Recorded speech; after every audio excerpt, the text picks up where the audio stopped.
Bonjour, aujourd'hui nous allons parler des articles indéfinis, un, une, des.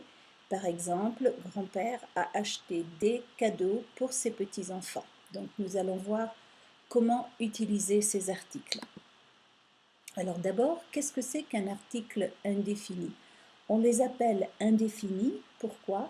Parce qu'ils ne désignent pas quelque chose de spécifique. Quand vous dites a car, une voiture, on ne sait pas exactement de quelle voiture vous parlez, ce n'est pas vraiment très spécifique. C'est différent de the car ou la voiture qui là vraiment parle d'une voiture spécifique et précise. D'accord? Alors, comment est-ce qu'on utilise un ou une? Exactement comme en anglais, vous utilisez a, an ou one quelquefois. Donc, ce n'est pas différent de l'anglais. Vous savez qu'on utilise un pour le masculin, une pour le féminin. Quand on fait le pluriel, on utilise des. Donc, un et une deviennent des, qui est l'équivalent de Sam. Donc, voilà des exemples. Une voiture, un chat, des voitures, des chats.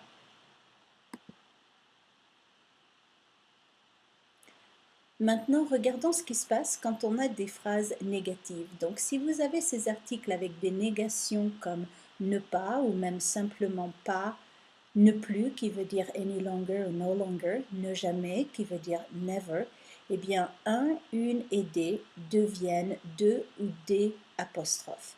Alors, regardons des exemples précis. Phrase affirmative, positive, elle a un vélo. Phrase négative, elle n'a pas de vélo.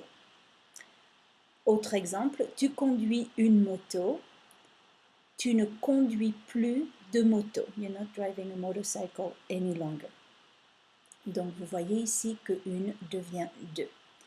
Autre exemple, il fait des erreurs. Il ne fait jamais d'erreurs. Donc, he never makes any mistakes, d'accord? Et donc, on a des qui devient des apostrophes puisque erreur est un mot qui commence avec une voyelle. Dernier exemple, par exemple, Romain n'utilise pas de fourchette pour manger, il utilise ses mains. D'accord? Donc ça, c'est important.